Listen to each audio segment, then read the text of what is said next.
From Alexander's dream to a forgotten empire, the Greco-Bactrians forged history's most remarkable cultural fusion.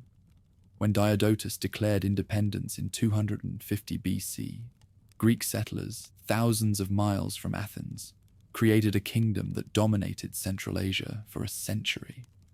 Watch military colonies transform into dazzling cities like Ai-Khanoum, where Greek temples stood beside Buddhist stupas. Marvel at Menander's conquests into India, where Hellenistic kings engaged with Buddhist monks and created revolutionary art. Though nomadic invasions eventually shattered their realm, the Greco-Bactrians left an extraordinary legacy.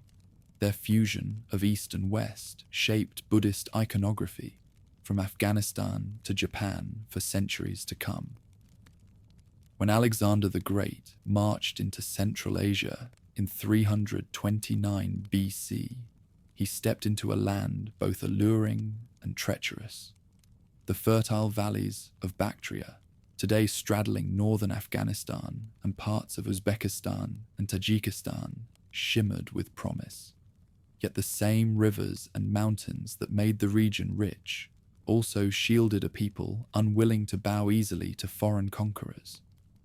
Alexander, fresh from victories in Persia, soon discovered that Bactria and its neighbor Sogdiana would test his armies in ways Greece and Asia Minor never had.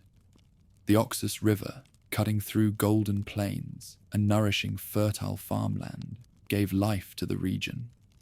From its banks rose prosperous settlements, supplied by hidden veins of silver and gold in nearby mountains. Whoever held these valleys controlled the gateway between East and West, a trade corridor reaching from the Aegean to India, and in time, even to distant China. To the Macedonian king, this made Bactria more than a conquest. It was a keystone in the empire he envisioned. Resistance came swiftly. The warlord Spitamenes rallied local fighters and steppe nomads alike. Striking from the deserts and steppes with speed, Alexander's phalanx could barely counter. Time and again, columns of Macedonian soldiers found themselves harried by horse archers who vanished into the horizon before a counterattack could be organized. Entire detachments were destroyed, and Alexander himself nearly faced disaster. Brutal reprisals followed. Villages were burned, and yet resistance persisted. Only after years of relentless campaigning did Macedonian discipline grind down the defenders. Spitamenes was betrayed and killed by his own allies in 328 BC, but the cost in blood for both sides was immense. Even after the pacification of Sogdiana, Alexander knew the land would never be secure without settlements rooted in Hellenic order. Thus began the planting of Greek-style cities across Central Asia. One such foundation was Ai-Khanoum on the banks of the Oxus. Another was the refortification of Bactria, already a key Iranian center, which would become the heart of the Greco-Bactrian world. These cities, adorned with colonnades, theaters, and gymnasia, projected Greek identity thousands of miles from Athens. They also served as military colonies, housing veterans who both farmed the land and guarded the frontiers. Among these settlers, soldiers were offered plots of land as part of the Katoikiai, the system of military colonies. Macedonians, Greeks, and even Thracians intermingled with local Iranians, producing a society unlike any in the Mediterranean. Farmers tilled the valley floors, while cavalry patrols scouted the borders, ensuring nomads did not sweep in unchecked. This deliberate mixture created the seedbed for a new civilization, part Greek, part Persian, part Central Asian. When Alexander died in Babylon in 323 BC, his empire fragmented. Bactria first fell under the satraps appointed by his successors. After years of struggle, Seleucus I carved out a new Hellenistic kingdom, stretching from the Aegean to India. From his capital at Antioch, far to the west, he and his heirs ruled lands so vast that Bactria remained a distant frontier, more rumour than reality to the court. Still, Antioch recognized Bactria's value. Governors were dispatched to maintain order, collect tribute, and oversee defense. Seleucid administration built upon Alexander's foundations, strengthening cities, installing garrisons, and attempting to balance Greek authority with Iranian traditions. Yet the sheer distance meant that decisions made on the Mediterranean coast often reached the Oxus Valley months later, if at all. For the Greek settlers who tilled land or commanded fortresses, Antioch was an abstraction.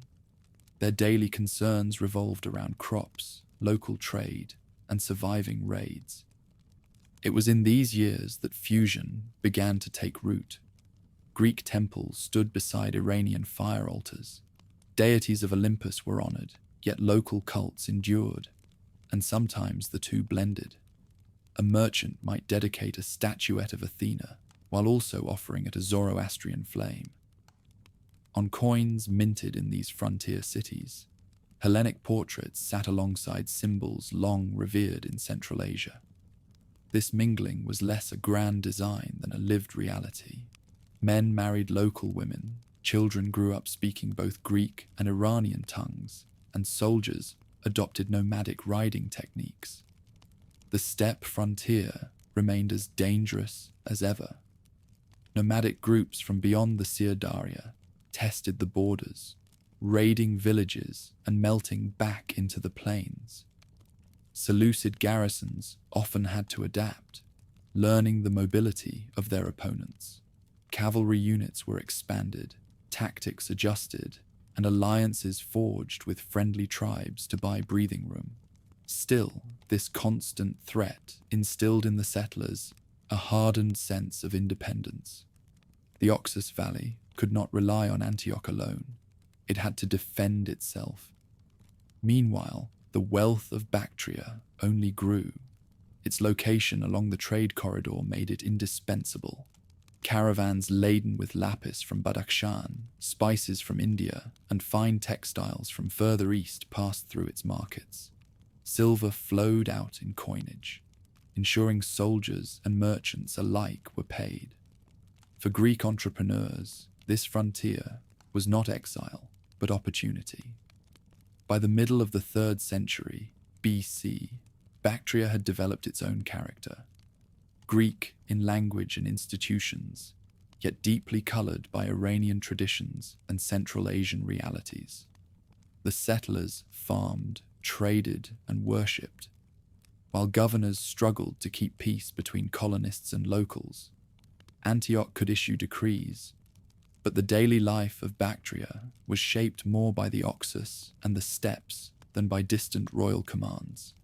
This balance between center and periphery set the stage for transformation. While the Seleucid kings became entangled in wars in Syria, Anatolia, and against the Ptolemies of Egypt, their eastern provinces grew restless.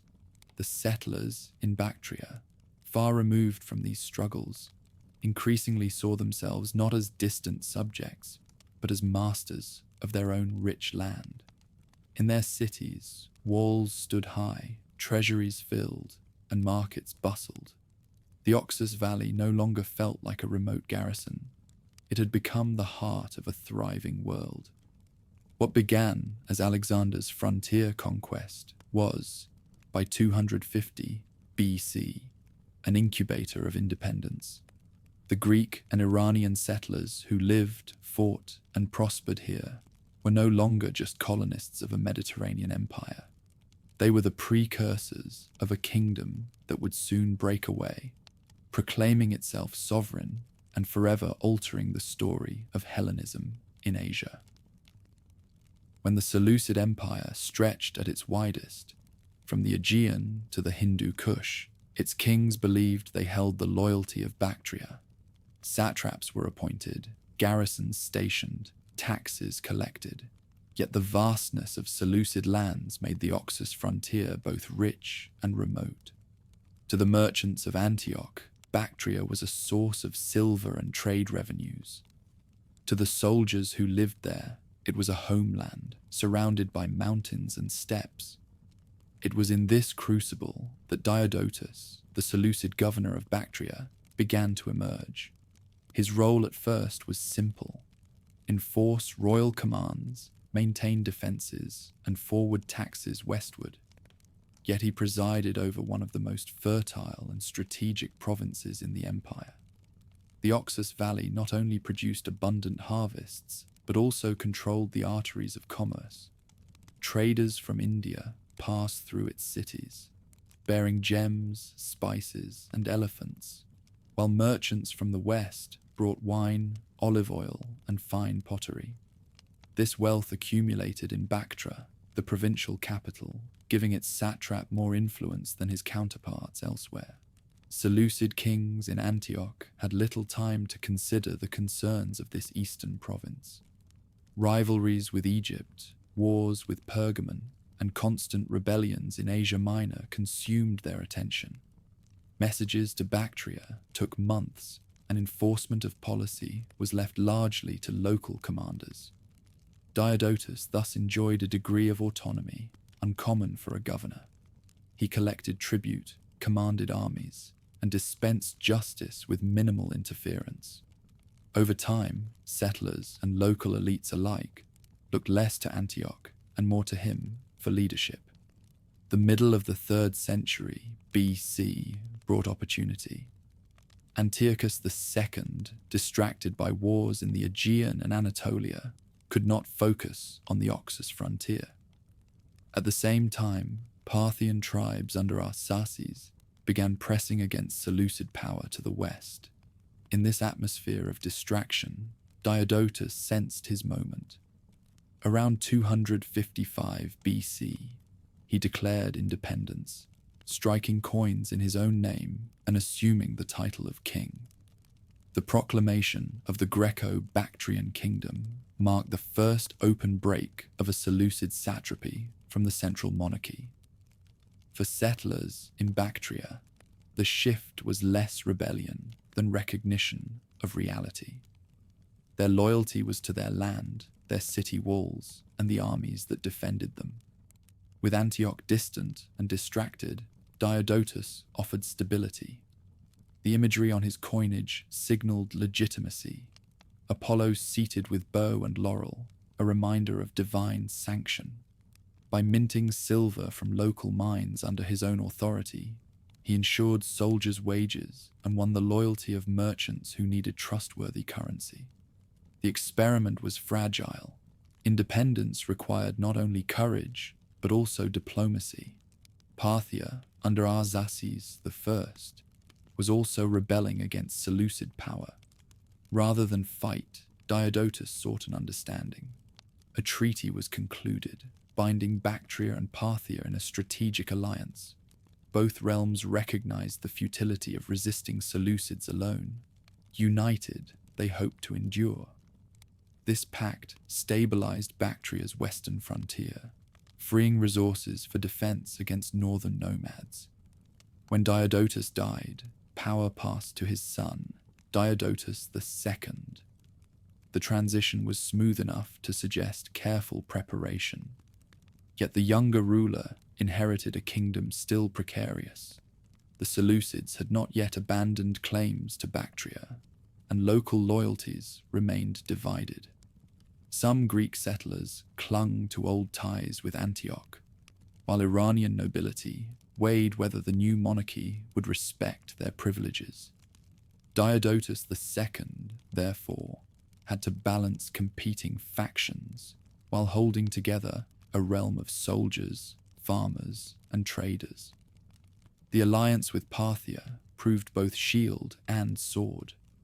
With their combined strength, Bactria and Parthia presented a united Eastern bloc against Seleucid attempts to reconquer. For a time, the balance held. Coinage from this era depicts Zeus and thunderbolts, symbols of supreme authority, suggesting Diodotus II sought to emphasize divine power as much as political control. In the markets of Bactra and Ai-Khanoum, His silver circulated widely, evidence of functioning administration. Still, beneath the surface, tensions brewed. Independence had created opportunities, but also uncertainties. Ambitious generals eyed the throne, settlers argued over land distributions, and local lords questioned whether Greek kings would respect ancestral traditions. Fragile unity depended on the personal authority of the ruler, and in this, Diodotus II lacked the charisma of his father. Conflicts soon followed. Sources are fragmentary, but signs of internal strife emerge from numismatic evidence and later accounts. Competing coinages hint at disputed loyalties, as though rival factions challenged central authority. In such conditions, loyalty to a distant monarch weakened, and the cohesion of the fledgling kingdom faltered. It was during this unstable period that a new figure rose, Euthydemus, a man of mixed Sogdian and Greek heritage. His opportunity came precisely because the Diodotid dynasty struggled to maintain firm control. While Diodotus II attempted to preserve his inheritance, cracks widened. Disputes among settlers, fragile alliances, and the ceaseless pressure of nomads eroded stability. The rise of Euthydemus would change everything, but it was the bold gamble of Diodotus I that had opened the door. By breaking with Antioch and proclaiming sovereignty, he set in motion a century of Greco-Bactrian independence. His son tried to carry the torch, forging alliances and striking coins of legitimacy, yet the kingdom remained vulnerable to ambition from within. The fragile balance of loyalty, wealth, and arms that defined Bactria in this era was about to tip toward upheaval, setting the stage for conquest and transformation. Ambition in Bactria did not end with Diodotus II. From the northern frontier came a man who would alter the course of the young kingdom, Euthydemus. His background was mixed, with ties to Greek settlers, but roots also in Sogdian soil. That blend gave him both the education of a Hellenic noble and the pragmatism of a frontier fighter. In an era when lineage and power were often contested, such hybridity could be a liability or a source of strength. Rather than wait for legitimacy through inheritance, Euthydemus seized it. Around 230 BC, he gathered loyal soldiers, many veterans hardened by campaigns against nomads, and challenged the faltering Diodotid line. The clash was swift and decisive. Coins of Diodotus II vanish from the archaeological record, replaced by issues bearing the face of Euthydemus himself. His victory was more than a coup. It marked a new dynasty, claiming the right to rule not just by inheritance, but by strength of arms. The throne he took was no easy prize. To the north, nomadic raids battered the frontiers. Cavalry columns from the steppes swept across the Daria, looting villages and vanishing into the grasslands. Euthydemus recognized that survival required adaptation. He expanded his mounted forces, recruiting Iranian nobles and even incorporating nomadic allies. The heavy cavalry of Macedonia was supplemented with lighter, swifter riders skilled in archery and rapid maneuvers. This hybrid style of warfare allowed the Greco-Bactrian army to match its enemy's mobility while still retaining the discipline of phalanx and mailed horsemen. To the west lay Margiana, an oasis-rich region that controlled approaches from Parthia. Euthydemus pushed his influence there, strengthening defenses and ensuring that Bactria's lifelines were not severed. By integrating Margiana into his sphere, he built both a buffer and a resource base for future wars. Trade caravans moving between Persia and Central Asia now passed under his watch, swelling his treasury with tolls and taxes. Such growth did not go unnoticed. The Seleucid court still considered Bactria its possession, lost temporarily to rebellion. Antiochus III, who came to power in 223 BC, resolved to restore what his predecessors had let slip away.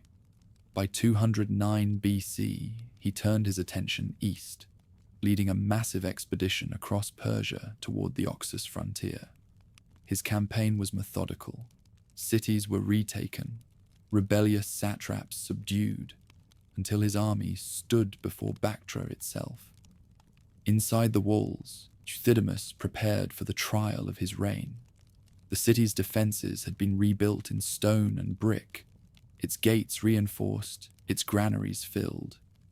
Citizens and settlers alike were drawn into the effort, for they knew that defeat meant annihilation.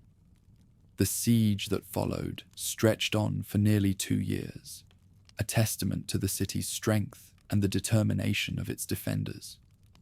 Accounts describe a grinding contest. Seleucid siege engines battered walls while tunnels were dug beneath towers. The defenders countered with sorties, burning rams, and collapsing mines. Supplies dwindled, disease crept in, and morale frayed on both sides. Antiochus himself reportedly urged his men to endure, promising rich rewards once the stubborn city fell. Yet each assault was repelled, and the Oxus Valley's stubborn heart held firm. By 206 BC, exhaustion set in. Antiochus recognized that further investment of men and resources risked collapse elsewhere in his empire. Euthydemus, though strained, had shown resilience and skill. Rather than pursue endless bloodshed, the two kings sought terms. Envoys met between the lines, and a remarkable settlement was forged. The treaty carried both symbolism and substance. Antiochus agreed to recognize Euthydemus as legitimate ruler of Bactria, ending the fiction that the land remained a rebellious satrapy. In return, Euthydemus offered tribute, including a gift of war elephants, beasts prized in Hellenistic armies for their power and spectacle. More importantly, a marriage alliance was arranged. Demetrius, son of Euthydemus, was betrothed to a daughter of Antiochus. This union bound the two dynasties together, turning enemies into uneasy partners. Recognition transformed the Greco-Bactrian kingdom.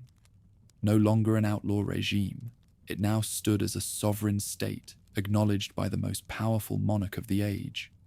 Euthydemus had not only defended his throne, but elevated it.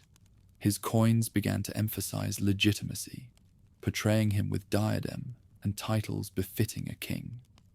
The image projected was not of a usurper, but of a rightful ruler, sanctioned by divine favor and international diplomacy. Behind the walls of Bactria, recovery began. Fields devastated during the siege were replanted, trade routes reopened, and soldiers rewarded for their endurance. The city that had withstood the might of Antiochus III emerged both scarred and proud. Its people knew they had defended their independence through valor, and that memory bound them closer to their monarch. The siege also left legacies beyond Bactria. Word of the stubborn defense traveled across the Hellenistic world. To some, it proved the strength of the Greek colonies in Central Asia. To others, it showed the limits of Seleucid reach. For nomadic tribes on the steppes, the lesson was different. Here was a kingdom able to resist one of the greatest armies of its time, a formidable opponent not to be taken lightly. Euthydemus himself aged during these struggles, but his reputation soared.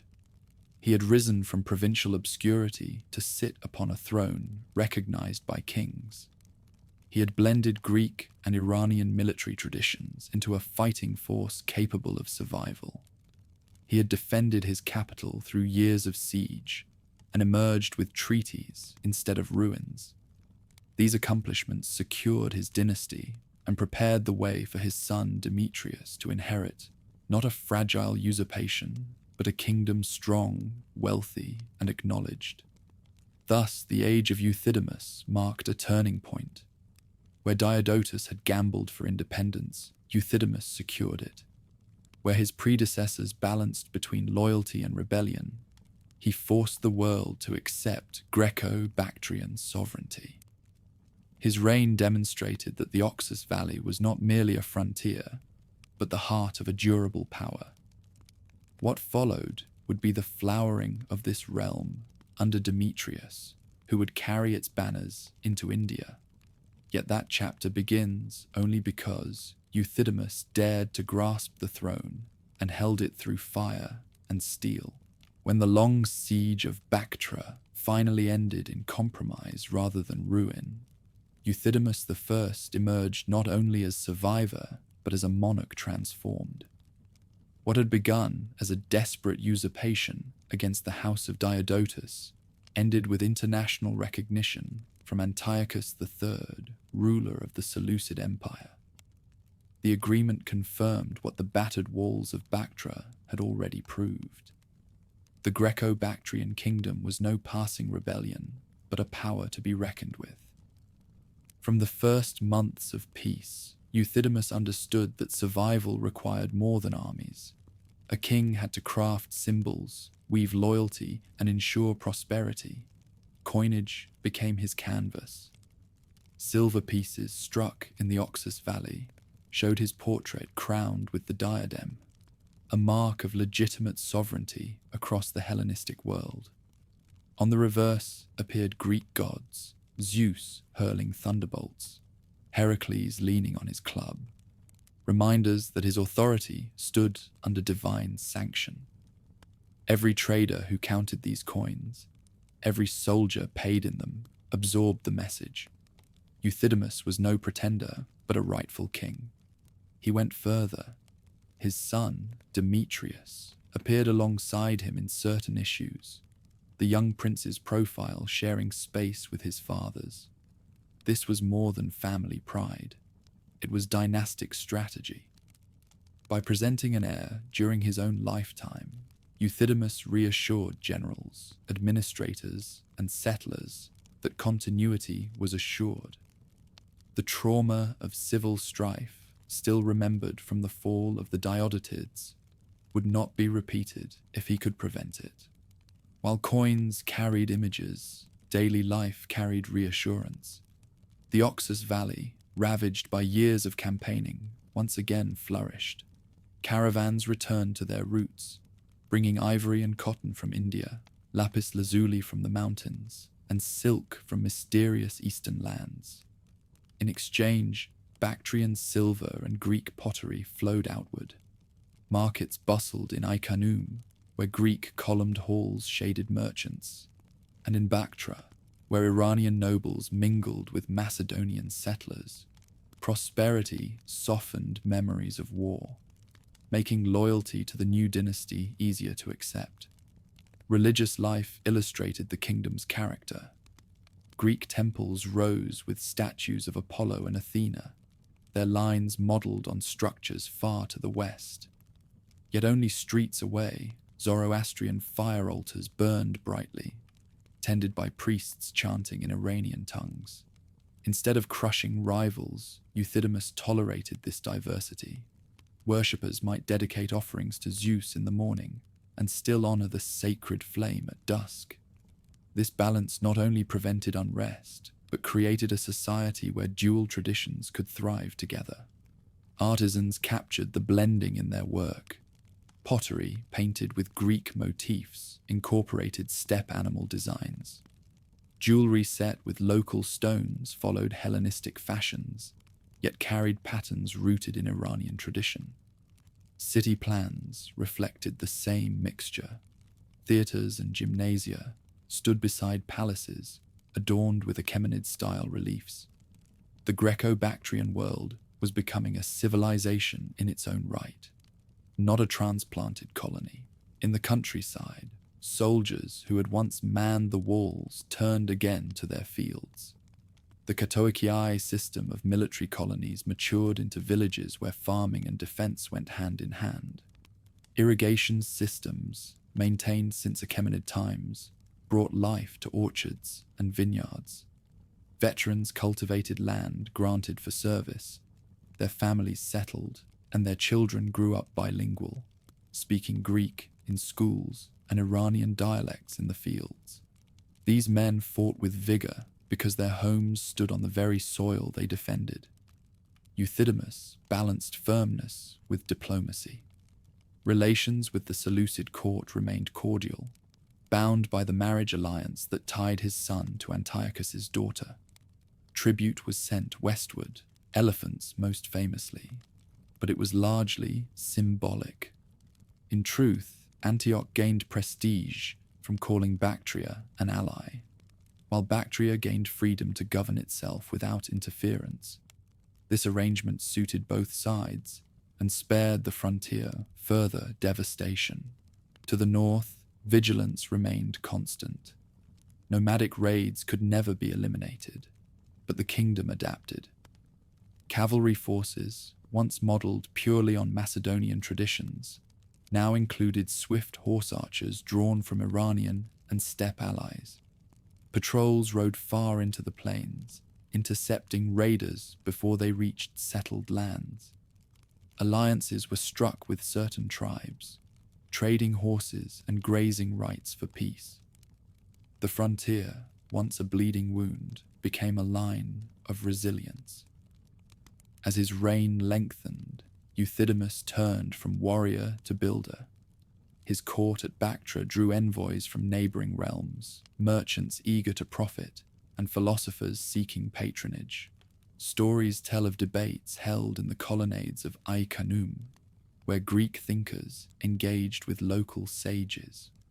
Whether these tales are embroidered or true, they reflect the reputation of the kingdom as a crossroads where cultures met without losing themselves. Demetrius, the heir, rose steadily in prominence. Granted command along the Indian frontier, he gained experience both in war and governance. Reports of his campaigns against border tribes carried back to Bactria, building his stature. Soldiers admired his courage, while civilians saw in him the assurance of continuity. By the closing years of Euthydemus's reign, Demetrius was not a distant successor, but a co-ruler in all but name. The king himself aged gracefully, for a man who had spent decades amid turmoil. He had begun as a challenger, risen as a defender, and matured as a consolidator. Unlike many rulers of the Hellenistic world, he did not fall to assassination or battlefield disaster. Around 200 BC, Euthydemus died a natural death, passing his crown in peace to his son. The transition unfolded without civil war, a rarity in the age of ambitious generals and fragile dynasties. People still remembered his rule. For the settlers, he was the ruler who delivered independence and ensured peace. For merchants, he was the patron of trade and stability. For soldiers, he was the leader who defended Bactria through the longest siege of their lives. His rule showed that the Greco-Bactrian kingdom could be more than a precarious outpost. It could be a stable, recognized, and prosperous state. What marked Euthydemus I was not outward growth, but the firming of what was already his. By shaping coinage, tolerating religions, strengthening defenses, and preparing his heir, he ensured that the kingdom would not merely survive, but thrive. His death did not close a chapter with uncertainty.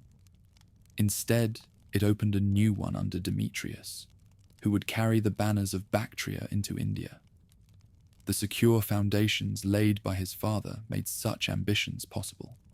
When Euthydemus I died around 200 BC, his throne passed without turmoil to his son, Demetrius. The peaceful succession itself was remarkable, in an age where dynasties often collapsed in blood. It also meant that the young king inherited not a fragile realm, but a strong and recognized kingdom, its coffers filled by trade and its armies battle-tested. Demetrius, however, was not content to preserve what his father had built. His ambitions carried him across the Hindu Kush and into India, where he would lay the foundations of an Indo-Greek world. The timing of his rise was crucial. To the south, the Mauryan dynasty, which had ruled most of India since the days of Chandragupta and Ashoka, had weakened. Around 185 BC, the last Mauryan emperor was overthrown by his general Pushyamitra, who founded the Shunga dynasty in the Ganges plain.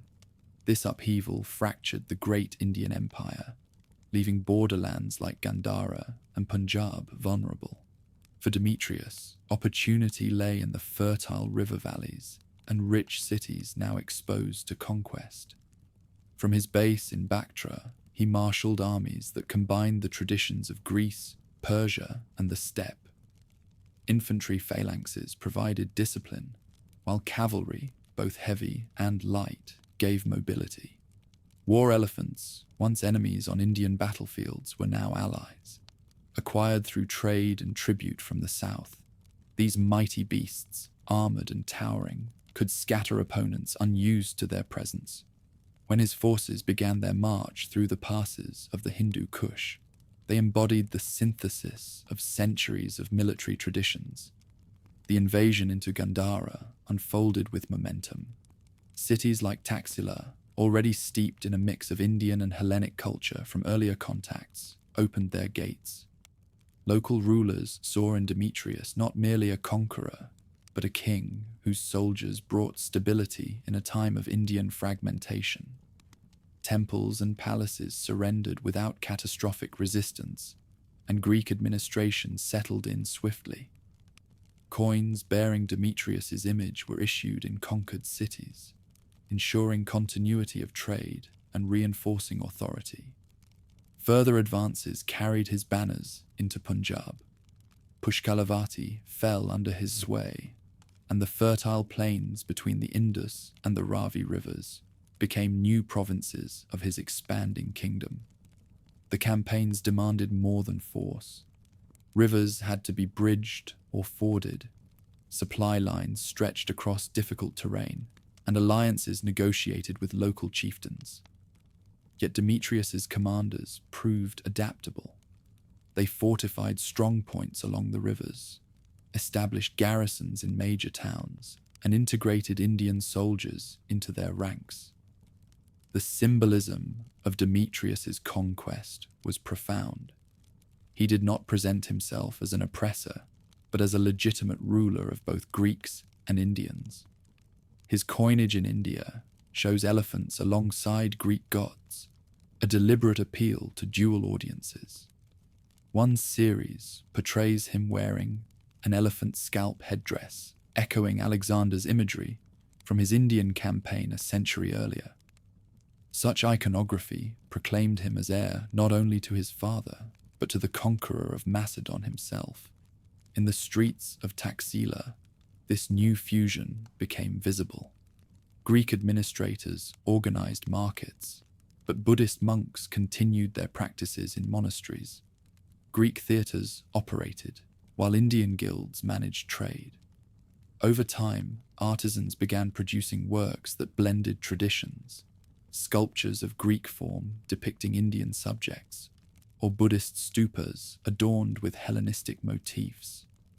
The seeds of Greco-Buddhist art, which would flourish in Gandhara for centuries, were planted under this rule. Demetrius's presence also shifted patterns of power across the region. The Shungas in the Ganges Valley, already battling rebellions, now faced a foreign monarch entrenched in their northwest frontier. While the Indo-Greek armies did not immediately march toward Pataliputra, the Shunga capital, their foothold in Punjab, altered the balance of the subcontinent. Local kings, once under Mauryan shadow, now negotiated between Indian dynasties and the Greek newcomer. The king himself cultivated a reputation of energy and expansion. Chronicles speak of him as a ruler who crossed into India not merely for plunder, but for empire. His policies suggested long-term commitment, foundations of new settlements, integration of Indian officials into administration, and patronage of local cults alongside Greek institutions. Where Euthydemus had been the consolidator, Demetrius became the visionary. Still, conquest came with strain.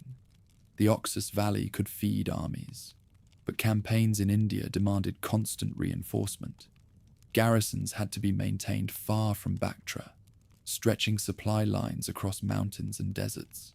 Diplomacy softened the burden, as Indian allies provided troops and resources, yet the balance was precarious.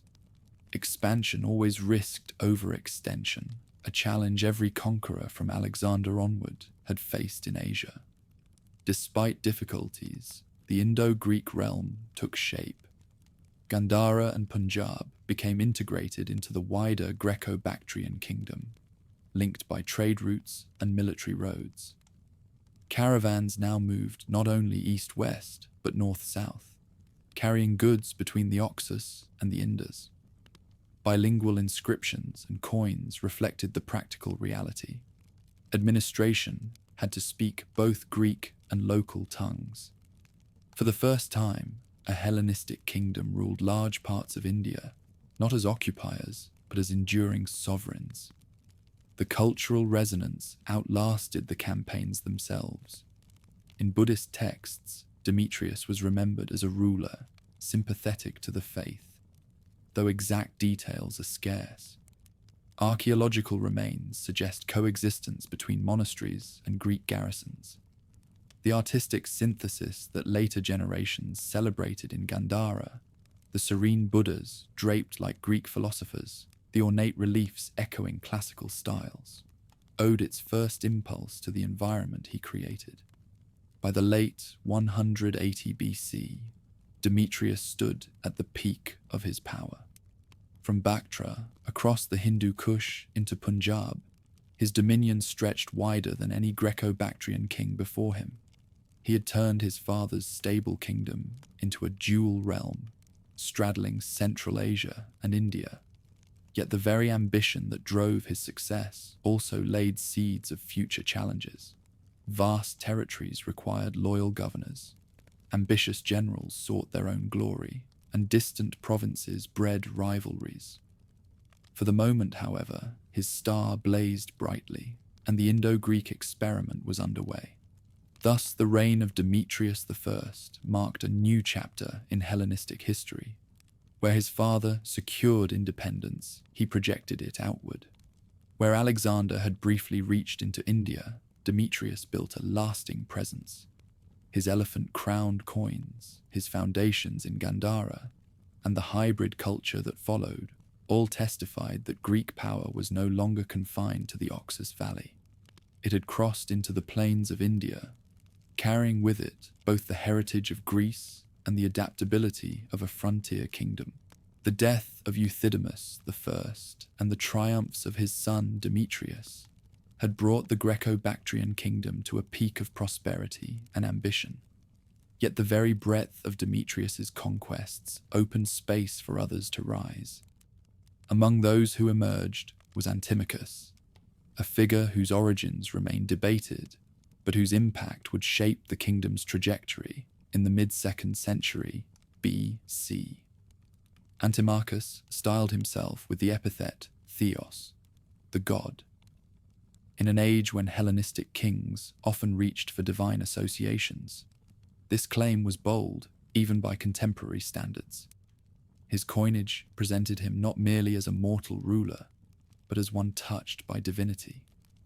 Portraits showed him stern and commanding, while reverses displayed images of Nike, the goddess of victory, or Zeus enthroned, symbols that reinforced both piety and power.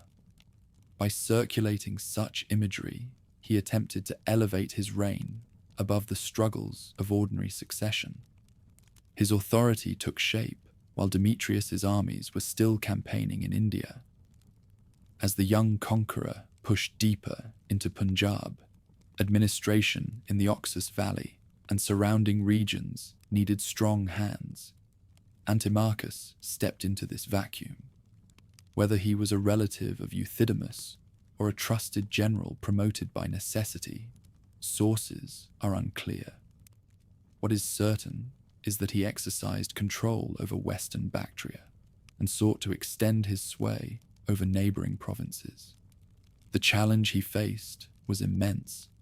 The Greco-Bactrian kingdom now stretched across two very different worlds: the settled farmland of the Oxus Valley and the newly won cities of Gandhara and Punjab. Maintaining cohesion across mountains, deserts, and rivers demanded coordination that few ancient states could manage. Messages took weeks to travel. Governors often acted on their own initiative. Local populations had to be won over or subdued. Antimachus, presiding over the western half of the realm, became both stabilizer and aspirant. In Bactria, he emphasized continuity. Temples rebuilt after the siege years continued to host festivals. Gymnasia trained the youth, and markets thrived. His coins, struck in abundance, assured soldiers of pay and merchants of reliable currency. Beyond mere economy, coinage became propaganda. By inscribing the title Theos, he presented himself as a monarch whose legitimacy came not only from arms, but from divine sanction. This was essential in a realm where rival claimants might appear at any moment. Yet divine pretensions did not resolve the problems of empire. Holding vast territories required constant vigilance. Nomadic tribes pressed at the northern frontier, and in the west, Parthian power was growing under rulers eager to expand beyond their Iranian heartlands. Antimachus dispatched cavalry patrols into Margiana and fortified strongholds along trade routes. These measures slowed incursions but could not eliminate the pressure. Relations with Indian territories added further strain. Demetrius's governors in Gandhara and Punjab acted with semi-independence, issuing coins in their own names and cultivating local elites. While they still acknowledged the broader Greco-Bactrian kingship, their distance from Bactria gave them freedom to maneuver.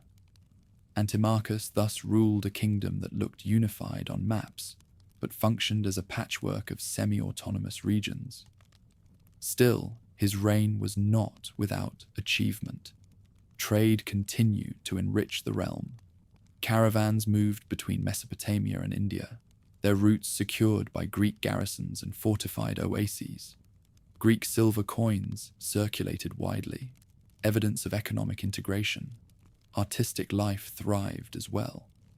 In Ai-Khanoum, artisans blended Hellenistic and local motifs, producing works that echoed both Athens and Persia. Under Antimachus, this hybrid culture deepened, reinforcing the distinct identity of the Greco-Bactrian world. The monarch also pursued self-promotion beyond coinage. Inscriptions suggest dedications to gods in his own name, highlighting his piety. Festivals may have celebrated his victories, though records are scarce. By presenting himself as divinely favored, he sought to counterbalance the charisma of Demetrius, whose campaigns in India captured imaginations. Antimachus's divine kingship was his answer to a world where conquest often overshadowed administration. Tensions eventually surfaced. The simultaneous rule of multiple claimants became increasingly common in the Greco-Bactrian sphere, as distant provinces saw opportunities to assert independence. Coin hoards from this period contain pieces struck by Antimachus alongside those of Demetrius's heirs, showing overlapping jurisdictions. Far from a single, centralized kingdom, Bactria was evolving into a constellation of competing monarchs, each asserting legitimacy. For ordinary settlers, the struggles of rival kings mattered less than survival and prosperity. Farmers along the Oxus Valley continued to plant grain, tend vineyards, and raise livestock. Merchants kept markets alive, exchanging goods from east and west. Soldiers remained stationed at garrisons, guarding against raids. Even as dynastic rivalries simmered, daily life carried on under the structures established by earlier rulers. Antimachus's end remains obscure. Some sources imply he was overthrown, others that he died in battle. His divine pretensions may not have protected him from the ambitions of rivals or the shifting loyalties of armies.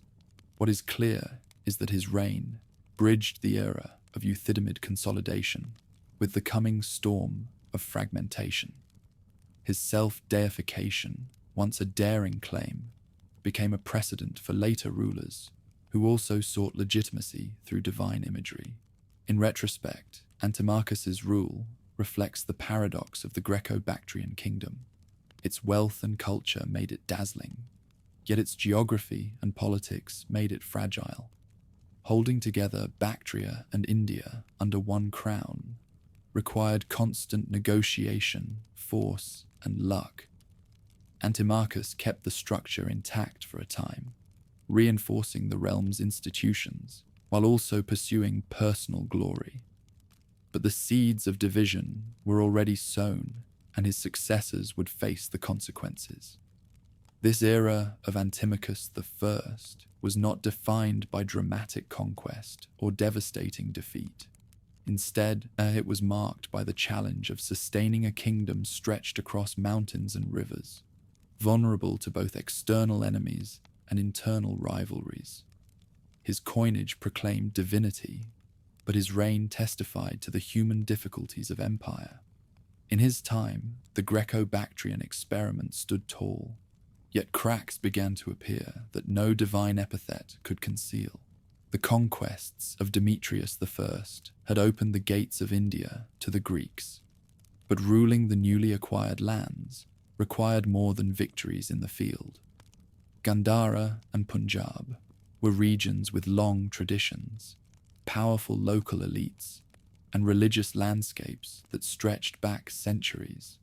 Into this setting stepped the rulers who are remembered as the Indian frontier kings, monarchs who carried the torch of Hellenism south of the Hindu Kush, while navigating the complexities of Indian politics and culture.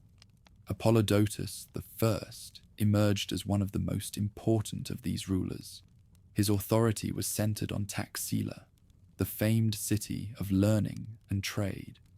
From there, he sought to secure Gandhara and extend control over the Punjab plains. His reign reflected both ambition and pragmatism. Greek armies garrisoned strongholds, but local cooperation was essential. By respecting Indian elites, maintaining temples, and presenting himself as a lawful ruler, Diodotus won allies where sheer force would have failed. One of his most significant innovations was coinage. Unlike earlier kings who issued purely Greek designs, Diodotus's coins carried bilingual inscriptions. Greek on one side, Korosti script on the other. This deliberate decision acknowledged the dual audiences he governed. Greek settlers, soldiers, and merchants saw familiar imagery of gods and kings, while Indian subjects read legends in their own language. The symbolism was clear.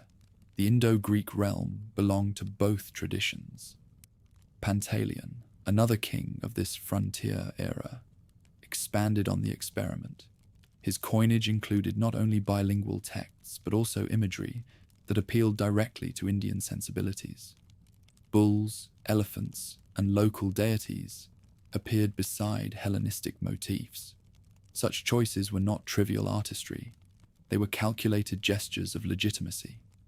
By placing sacred animals revered in Indian culture on coins, Pantaleon presented himself as a ruler who respected the traditions of his subjects. The Shunga dynasty, meanwhile, ruled from the Ganges Valley and presented a formidable challenge. Born from the overthrow of the Mauryas, the Shungas projected themselves as defenders of Indian traditions against foreign influence. Their expansion westward brought them into conflict with the Indo-Greek kings. Battles were fought along contested frontiers, with Taxila often serving as the forward base for Greek counteroffensives. Yet the Indo-Greeks proved resilient. Well-trained phalanxes, supported by cavalry and war elephants, maintained control of Gandhara despite Shunga pressure. Life in the Indo-Greek domains reflected this tension and fusion. Greek-style fortresses overlooked river valleys, but administration often relied on Indian officials who understood local customs. Markets displayed goods from both worlds. Olive oil and wine from the Oxus Valley sat beside spices and cotton from the Indian heartland. Taxes were collected in coin, but landholding patterns remained deeply Indian, with village communities persisting under their headmen. Religious diversity also marked the frontier. Buddhist monasteries flourished in Gandhara, while Hindu temples continued to draw worshippers. Greek rulers did not attempt to impose their own gods exclusively. Instead, they supported multiple traditions. Some accounts even suggest that Apollodotus patronized Buddhist communities, a practice later developed more fully under Menander. This atmosphere of tolerance encouraged cultural exchange rather than resistance. The most lasting legacy of the Indian frontier kings may have been artistic. In Gandhara, sculptors began to merge Greek naturalism with Buddhist themes. Draped figures of the Buddha resembled Greek philosophers, carved with folds and expressions inspired by Hellenistic models. Reliefs depicted stories from the life of the Buddha in a style reminiscent of Greek friezes. While this art reached its height in later centuries, its beginnings can be traced to the cultural climate fostered under Apollodotus and his successors. Military realities, however, were never far from the surface. The Indo-Greek territories faced constant threats. Shunga advances from the east, nomadic raids filtering through mountain passes, and rival Greek claimants seeking to carve out their own domains. Fortresses were strengthened, garrisons maintained, and alliances pursued with local rulers. The ability of the frontier kings to hold their ground for decades testifies to both their administrative skill and the resilience of their armies. Coin hoards from this period tell the story in metal. Pieces bearing the names of Apollodotus and Pantaleon are found across Gandhara and Punjab, evidence of active circulation. Their bilingual legends remain among the earliest examples of such cross-cultural texts in the ancient world. They reveal not just political control, but also the intent to create a shared identity. Every exchange of money in a market carried the reminder that Greek and Indian traditions now coexisted under one crown. In the countryside, daily life adapted to new rulers, but retained continuity. Farmers planted rice and wheat in fertile valleys. Artisans crafted pottery and textiles, and caravans threaded the roads linking Gandhara to Bactria. Greek influence appeared in architecture and city planning, but village patterns changed little. The Indo-Greek kings governed lightly, relying on taxes and military presence rather than wholesale restructuring. This pragmatic approach allowed their reigns to endure longer than one might expect of foreign conquerors. As decades passed, the Indo-Greek branch of the kingdom began to diverge from the Oxus Valley heartland. While Bactria grappled with threats from Parthia and nomads, the Indian territories developed their own identity. Coinage, art, and administration increasingly reflected Indian realities. The frontier kings did not abandon their Greek heritage, but they adapted it to a new context. In doing so, they laid the groundwork for a distinct Indo-Greek civilization, one that would endure even after Bactria itself fell. By the middle of the 2nd century BC, the Indo-Greek realm stood as a striking experiment in cross-cultural rule. Apollodotus I and Pantaleon proved that Greek kings could govern Indian lands not as transient conquerors, but as lasting monarchs. Through bilingual coinage, religious tolerance, and artistic patronage, they demonstrated flexibility rare in their age. Yet their achievements also foreshadowed the challenges ahead. Distance from Bactria meant increasing independence, and the growing divergence between Bactrian and Indian politics would soon reshape the entire Hellenistic presence in Central and South Asia. The Indian frontier kings carved a unique chapter in the story of the Greco-Bactrian world. They were heirs to Alexander's dream of crossing into India, but they were also something new, rulers who bridged cultures with deliberate policies and enduring legacies. Their coins remain in museums, their artistic influence visible in Gandhara's masterpieces, and their example a testament to the possibilities and perils of governing across civilizations.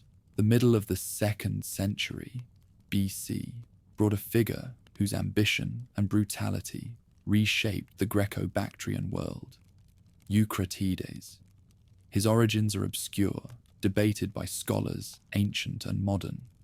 Some believe he descended from a collateral branch of the royal house, others that he was a general who seized power through force.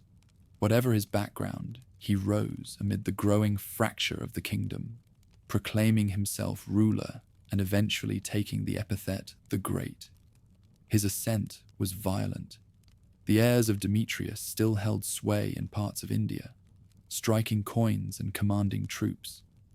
Yet in Bactria proper, Eucratides launched a coup, ousting rivals and installing himself in Bactria. Coins bearing his image quickly replaced those of his predecessors, showing him with stern features and the royal diadem. On reverses appeared depictions of Castor and Pollux, the twin horsemen of Greek myth, guardians of warriors. The choice was deliberate. Eucratides presented himself as defender of the realm, a leader with divine protectors. From the beginning, his reign was contested. Indo-Greek monarchs descended from Demetrius resisted his claims, and battles erupted across Afghanistan and northern India. Ancient writers describe campaigns in which Eucratides led forces of 60,000 against his enemies, though such numbers may be exaggerated. What is clear is that war consumed his rule. Victories were hard won, defeats costly, and the kingdom suffered under the strain. Despite the turmoil, Eucratides achieved significant expansion. He pushed westward, consolidating territories near Parthia and reclaiming lands that had drifted away from Bactrian control. In these campaigns, he displayed tactical flexibility. His armies combined the phalanx with cavalry maneuvers, deploying heavily armored horsemen to smash enemy lines while infantry held firm. Nomadic horse archers were incorporated as auxiliaries, giving his forces both punch and mobility. This blend of Greek discipline and steppe adaptability allowed him to prevail against diverse foes. Yet relations with Parthia were fraught. The Arsacid kings, once allies of Bactria, now stood as dangerous neighbors. Border skirmishes flared as both sides sought dominance in Margiana and Aria. Eucratides could not afford to neglect the western frontier, even while fighting in the east. His reign became a constant balancing act, resisting Demetrian claimants in India while containing Parthian pressure in Iran. Numismatic evidence sheds light on his ambitions. Some coins bear the proud title Basileus Megas Eucratides, King Eucratides the Great. Few Hellenistic rulers dared such a claim. By inscribing greatness upon his coinage, he announced to the world that his reign was exceptional, that his achievements warranted comparison with Alexander himself. For contemporaries, the message was unmistakable. Here was a monarch who demanded recognition as supreme. His wars with Demetrius's heirs were especially bitter. In Gandhara and Punjab, Greek kings loyal to the Euthydemus line resisted fiercely. Cities shifted hands, and coinage reveals overlapping jurisdictions, with Eucratides and his rivals minting simultaneously in the same regions. For local populations, this meant shifting allegiances and constant upheaval. Markets survived, but stability was fragile, and loyalty often depended on which army camped nearest. Despite the chaos, Eucratides maintained enough strength to commission grand works. Later writers credit him with building cities and fortifications, though specifics are scarce. Archaeological traces suggest renewed construction in Bactria during his reign, perhaps a sign of prosperity amid war. He also commemorated his victories by issuing some of the largest gold coins known from antiquity, massive medallions that testified both to his resources and his self-image. The price of his ambition was heavy. Endless campaigning drained the treasury, exhausted the populace, and fractured unity. Multiple rivals continued to mint coins, evidence of persistent civil war. Nomadic incursions, taking advantage of internal strife, raided deeper into Bactria. The kingdom bled from within and without, even as Eucratides sought to project greatness. His end was as violent as his reign. Ancient accounts state that after years of war, Eucratides was murdered by his own son during a carriage ride. The act was not merely parricide, but political assassination, a sign of how fractured loyalty had become.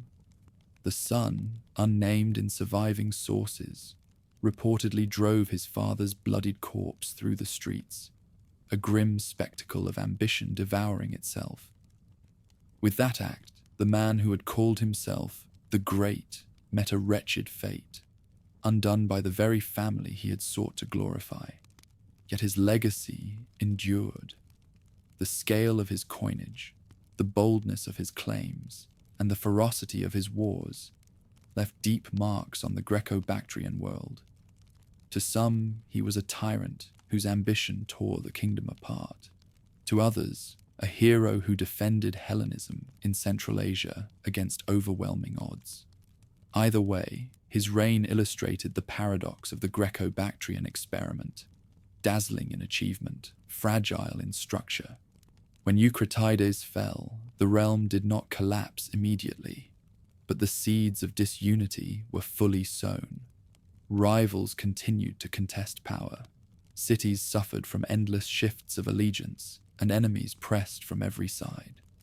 The memory of Eucratides the Great became a standard for later rulers, an example to emulate in ambition, and a warning of the dangers of unrestrained power.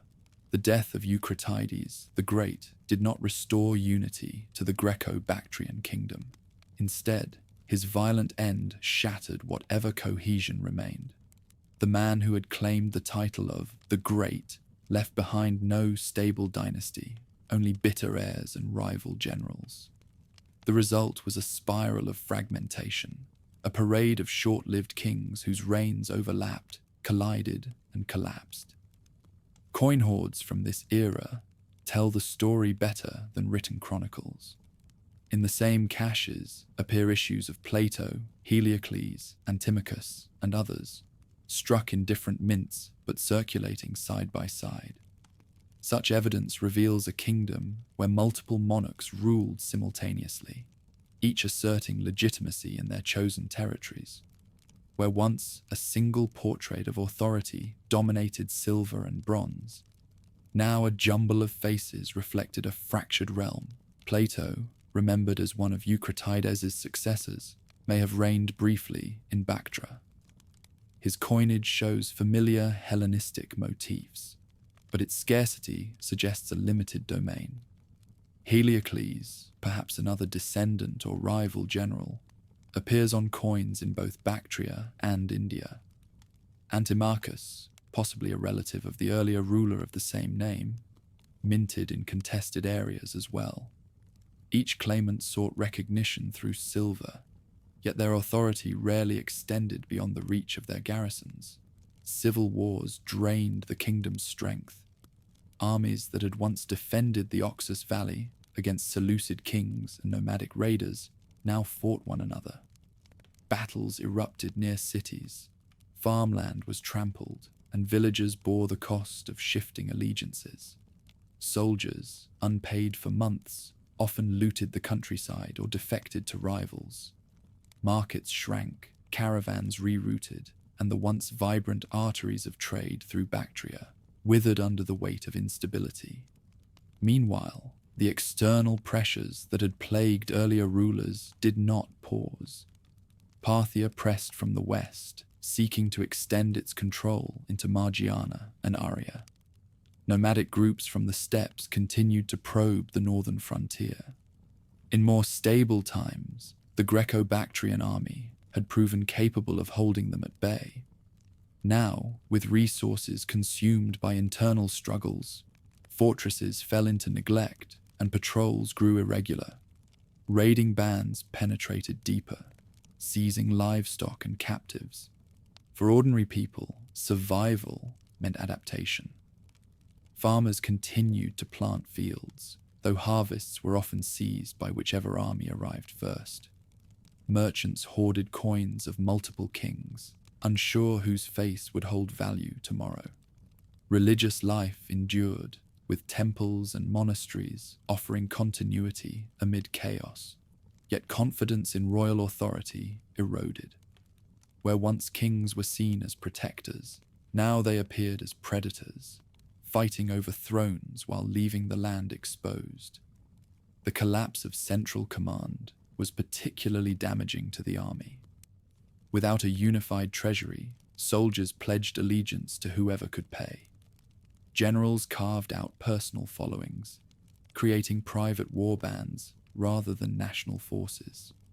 Strategy dissolved into local skirmishes, with no coordinated defense of the kingdom's borders. This weakness was plain to outsiders, who began to view Bactria not as a formidable power, but as a land ripe for plunder. Numismatic evidence also shows a decline in quality. Earlier issues under Euthydemus and Demetrius had been finely crafted, their designs crisp and weight consistent. By the time of the civil wars, coins were often crude, struck hastily to fund immediate needs. This degradation mirrored the collapse of royal prestige. Money, once a proud medium of propaganda, became little more than a tool of survival. The fragmentation also deepened divisions between Bactria and its Indian possessions. Indo-Greek rulers, distant from the turmoil in the Oxus Valley, increasingly charted their own course. They minted coins with bilingual inscriptions and cultivated local support, while Bactrian claimants fought fruitless wars over shrinking domains. The unity that had once bound Central Asia and Northern India into a single kingdom now unraveled into two distinct spheres. Some rulers attempted to stem the decline through bold gestures. Heliocles, one of the more significant figures of this period, tried to consolidate power by striking abundant coinage and perhaps launching campaigns to reunite the fractured realm. Yet his efforts fell short. Without lasting support, each attempt at restoration faltered, and the pattern of short reigns resumed. The endless conflicts also eroded the legitimacy of monarchy itself. When kings appeared and vanished within months, the aura of divine favor and dynastic right faded. To soldiers and civilians alike, kingship became a prize of violence rather than a sacred office. This erosion of authority made it increasingly difficult for any claimant to rally lasting loyalty. By the middle of the 2nd century BC, the once mighty Greco-Bactrian kingdom resembled a patchwork of warring chiefdoms more than a centralized state. Its cities still glittered with Hellenistic architecture. Its markets still carried goods from far horizons, but its political structure was crumbling. Each civil war drained resources, each pretender weakened defenses, and each defeat emboldened enemies at the gates. The consequences soon became clear. Nomadic tribes, long held at bay, saw openings into fertile valleys. Parthian rulers, patient and calculating, pressed further east. The internal fragmentation of Bactria was not merely a domestic crisis, it was an invitation to outsiders. And unlike previous threats, the kingdom in its divided state no longer possessed the unity to resist. What had begun under Eucratides as a bid for greatness ended in disarray. The legacy of the civil wars was not expansion or cultural synthesis, but vulnerability. A land that had once withstood Seleucid invasions and projected power into India now teetered on the edge of collapse. The stage was set for external forces to deliver the final blows, reshaping the fate of the Greco-Bactrian experiment forever. The mid-2nd century, BC, was a turning point for the Greeks of Central Asia and India. Bactria itself was fracturing under rival claimants, but in the fertile valleys of the Indus and the Ganges frontier, Greek power reached its greatest expression. At the heart of this moment stood Menander I, the monarch remembered as Soter, the saviour. His reign, from roughly 165 to 130 BC, was more than a chapter in conquest. It was the zenith of the Indo-Greek experiment. Menander's origins remain shrouded. Some traditions present him as a successor of Demetrius I, others as a commander who rose from the chaos of civil wars. However he began, he emerged as the dominant figure among the Indo-Greek rulers. His resources lay not in the fractured Oxus Valley, but in the Indian provinces, where Gandhara and Punjab offered both population and wealth. From these bases, he carved out an empire that rivaled anything achieved by his predecessors. Campaigns carried his armies far beyond Gandhara. Marching along the river plains, he secured Taxila and then pressed eastward. Mathura, a sacred city of Indian religion and trade, came within his grasp. Later sources even claim his troops approached Pataliputra, the capital of the Shunga dynasty. Whether or not his banners flew so far, the stories themselves reveal how contemporaries perceived his reach. Menander was a conqueror who pushed Greek power deeper into India than Alexander the Great himself. His armies were diverse and formidable. Greek phalanxes still provided discipline, but Indian war elephants gave weight to assaults, and cavalry ensured mobility. Pontoon bridges carried soldiers across rivers. Fortified depots maintained supplies. Menander understood that conquest required not only victories, but infrastructure. Garrisons held captured cities. Governors collected taxes, and coinage asserted legitimacy. Wherever his armies advanced, he left behind the mechanisms of rule. Coinage, as always in the Hellenistic world, told the story of his ambition. Silver drachms bore his portrait crowned with the royal diadem and inscribed with the title Soter. On reverses appeared Athena, hurling thunderbolts, or the sacred wheel of Dharma. The bilingual legends, Greek on one side, Korosti on the other, made his authority intelligible to both communities. Each coin was a proclamation. Menander was not foreign overlord, but rightful king of Greeks and Indians alike. Beyond the battlefield and the mint, Menander's reign became entwined with religion and philosophy. The Buddhist text, known as the Milindapanha, Questions of King Milinda, preserves a dialogue between the monarch and the sage Nagasena. In these exchanges, the king inquires about the nature of the self, the meaning of rebirth, and the path to liberation. If there is no permanent soul, he asks, who receives the fruits of deeds? Nagasena answers with parables of chariots and seeds, guiding the king toward understanding of impermanence.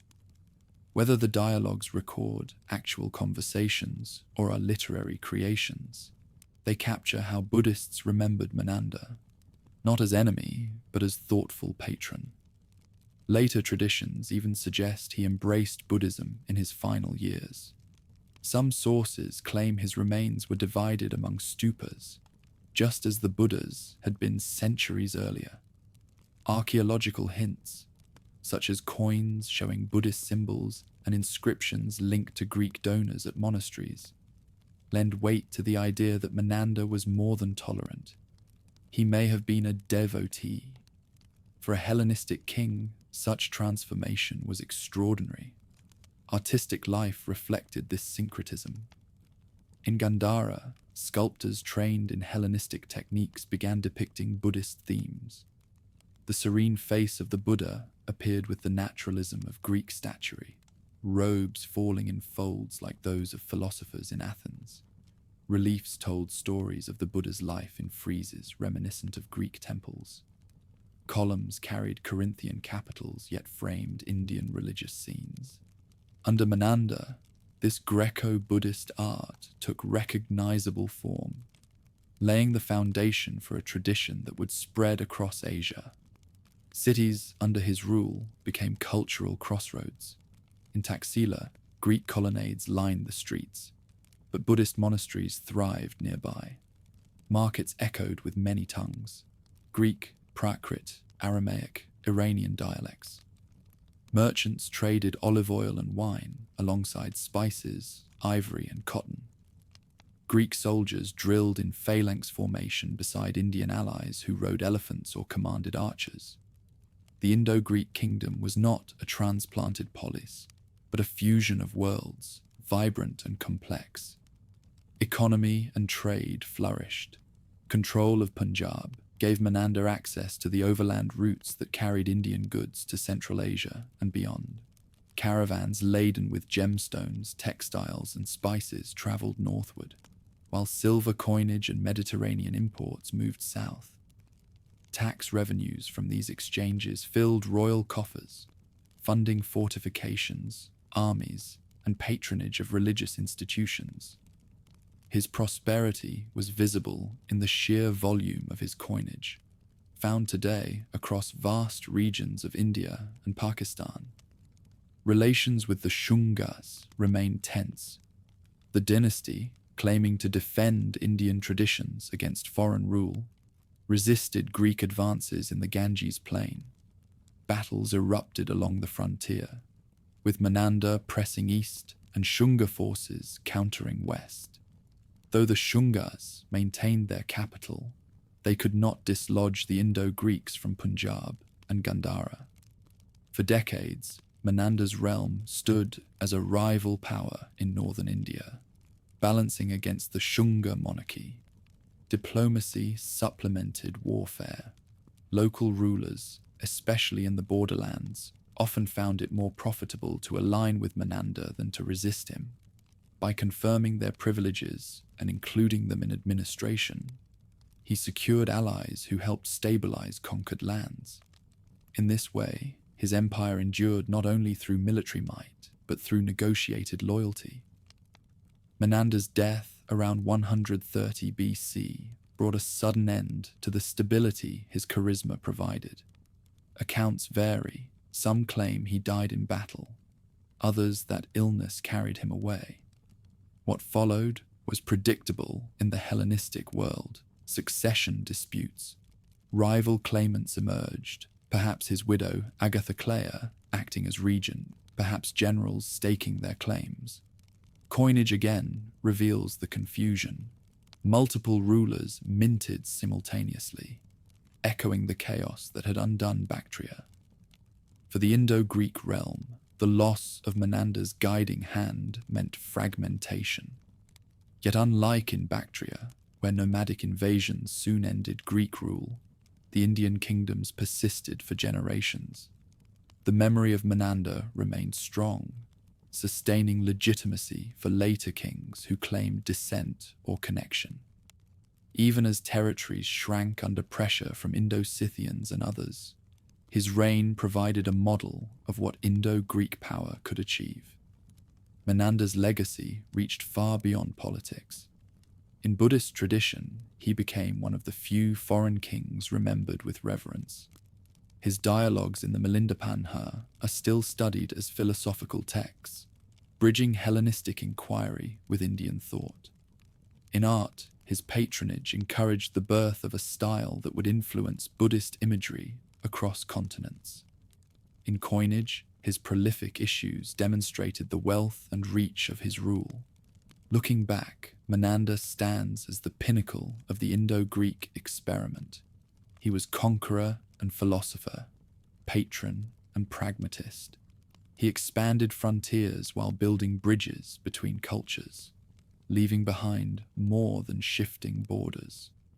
His reign showed that Greek power in India was not an echo of Alexander, but a new synthesis, capable of enduring in memory even after the political structures collapsed. Snow lay heavy on the steppes north of the Syr when nomadic horsemen began to move westward, driven not by choice but by pressure from other tribes beyond the horizon. Their migrations set in motion a chain of upheavals that would reach the walls of Bactria and the markets of Ai-Khanoum. For centuries, the Oxus Valley had held its own against raiders. Now, a storm was building that would test whether the Greco-Bactrian world could survive at all. The first wave came from the Sakas, known to the Greeks as Scythians. They rode in swift columns, armed with bows that could pierce armor and horses trained to wheel and scatter in formation. Villages on the frontier burned, livestock vanished, and captives were carried off into the grasslands. Greek garrisons pursued them, but rarely caught them, for the nomads lived in the saddle and vanished into the steppe whenever pressed. These raids, once sporadic, grew in scale until entire valleys trembled at their approach.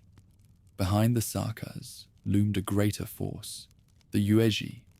Once settled in Gansu, they were pushed west by the fierce Xiongnu Confederation. Their migration displaced smaller tribes, who in turn pressed upon Bactria. By the 130s BC, this slow-moving tide of people had become a crashing wave. Unlike the Sakas, who often raided and withdrew, the Yuezhi sought new lands to settle. Their movement turned the northern frontier from a raiding zone into a battlefield of survival. Greek settlers in northern Bactria felt the shock first. Farmsteads beyond the main fortified towns were abandoned as families fled towards safer centers. The rich plains along the Oxus, once dotted with irrigation canals and villages, began to empty. Caravan routes that had carried silk, gems, and spices grew dangerous, for nomadic warbands intercepted traders and stripped them of goods. The flow of wealth that had sustained the kingdom faltered. Inside Ai-Khanoum, the jewel of Hellenism on the Oxus, anxiety filled the colonnaded streets. Soldiers drilled in the gymnasium, trying to adapt Greek formations to counter swarming horse archers. Walls were inspected and reinforced. Citizens gathered supplies, preparing for sieges that might come without warning. The city had endured prosperity and cultural brilliance. Now it faced the spectre of fire and ruin. In Bactria, the capital, kings and generals debated how to meet the threat. The phalanx, proud symbol of Greek warfare, struggled in open steppe battles. Heavy cavalry could match the charge of nomads, but not their mobility. Commanders hired more mounted archers, recruiting Iranians and even defected nomads, blending tactics in desperate attempts to counter the horsemen of the plains. Yet adaptation came slowly, and each campaign drained the treasury. Stories spread of entire villages erased in a night, of temples looted and fires visible for miles. Refugees streamed southward, their carts laden with what little they could carry. In the countryside, silence replaced the hum of fields once cultivated by Greek colonists and Iranian farmers. Even strong cities felt isolation, cut off from one another by a frontier that no longer held. The kings of this troubled era minted coins with familiar symbols: Zeus, Athena, Apollo, trying to project confidence. Yet the silver discs could not hide the fragility of the realm. Each strike of new coinage revealed the need to pay troops constantly, to buy loyalty, and to patch defenses stretched thin. Merchants accepted them warily, knowing that stability was vanishing faster than silver could guarantee. The Chinese envoy, Zhang Qian, dispatched by the Han court in 138 BC, later reported on what he found when he reached Central Asia. His mission sought allies against the Xiongnu, but along the way he encountered remnants of Greek power in Bactria. He described a people living in cities, cultivating land, and minting coins like those of other Hellenistic realms. Yet his account also noted their weakness, hemmed in by nomadic tribes, and unable to extend power as once before. To the Chinese, the Greeks of Bactria appeared as echoes of a fading world. The sheer relentlessness of the nomadic waves broke down defenses that had stood for generations. Garrison after garrison fell silent. Walls could hold against siege engines, but not against the erosion of population and resources. Each year, more farmland lay uncultivated, more trade routes shifted, and more settlements slipped from Greek hands. Even the Indo-Greek domains to the south, though safer behind the Hindu Kush, felt the shock. Refugees crossed the passes into Gandhara and Punjab, bringing tales of destruction. Indo-Greek kings there minted coins invoking both Greek gods and Indian symbols of protection, as if to reassure shaken subjects that stability would endure. Yet they too knew that the fall of Bactria would leave their northern flank exposed. In the Oxus Valley, a grim realization spread. The kingdom could no longer hold its lands as it once had. The settlers who had arrived with Alexander, who had built cities like Ai-Khanoum with theatres and gymnasia, now faced enemies who recognized neither Greek walls nor Greek gods. The cultural brilliance of Hellenism had not faded, but it now glowed like a lamp flickering against a rising wind. By the late 130 BC, the pressure from the steppes had become existential. The Sakas devastated the countryside with lightning raids, while the Yuezhi moved slowly but inexorably, seeking new pastures and homes. Against both, the fractured and weary Greco-Bactrian kingdom stood little chance. Its rulers struggled to rally defenses, but their efforts amounted to delaying actions. The tide of migration was unstoppable, and the Oxus Valley lay directly in its path. On the banks of the Oxus River, where the Kokcha tributary meets its larger neighbour, stood Ai-Khanoum, the Lady Moon. To its Greek inhabitants, it was Alexandria on the Oxus, a city founded in the age of Alexander and nurtured under his successors. For nearly 2 centuries, it had flourished as a beacon of Hellenism at the farthest edge of the known world. Its colonnaded streets, gymnasium, and theatre proclaimed that Greek culture could take root even 3,000 miles from Athens. Yet by the middle of the 2nd century BC, the jewel of Bactria stood in peril. The storm rolling down from the steppes had already broken the countryside, and Ai-Khanoum was next in line. The city's layout reflected the confidence of its founders. High walls enclosed neighborhoods arranged on a grid, a design familiar to anyone who had walked in a Greek polis. At its heart rose the palace complex, where kings and governors held court amid columned halls. The gymnasium served as both school and social hub, where young men trained their bodies and minds. A theatre carved into the hillside hosted plays and assemblies. Markets along the main avenue bustled with goods brought by caravans, olive oil and wine from the west, ivory and cotton from India, lapis lazuli from nearby mines. Ai-Khanoum was not merely a fortress, it was a city of ideas, wealth, and spectacle. Inscriptions found there reveal the mindset of its citizens. One, engraved on a marble stele, quoted the Delphic maxims: As children, learn good manners. As young men, learn to control passions. In middle age, be just. In old age, give good counsel, and then die without regret. These words, carved thousands of miles from Greece, showed how settlers sought to preserve their heritage even at the empire's edge. To them, Ai-Khanoum was proof that Hellenic values could endure beyond the Aegean. The treasury of the palace held silver coins, seals, and records of trade. Warehouses stored grain collected from the fertile fields of the Oxus Valley. Workshops produced pottery and jewelry blending Greek and local styles. The population was diverse: Greek settlers whose families had arrived generations earlier, Iranian farmers from the countryside, artisans from the steppes, and merchants who spoke a dozen languages. Ai-Khanoum was a crossroads, vibrant yet vulnerable. The first hints of danger came in scattered raids. Saka warbands probed the outskirts, testing defenses and carrying off herds. Scouts reported larger movements beyond the river, but for a time the walls held. Inside, life continued, though with unease. Priests tended both Greek temples and Iranian fire altars.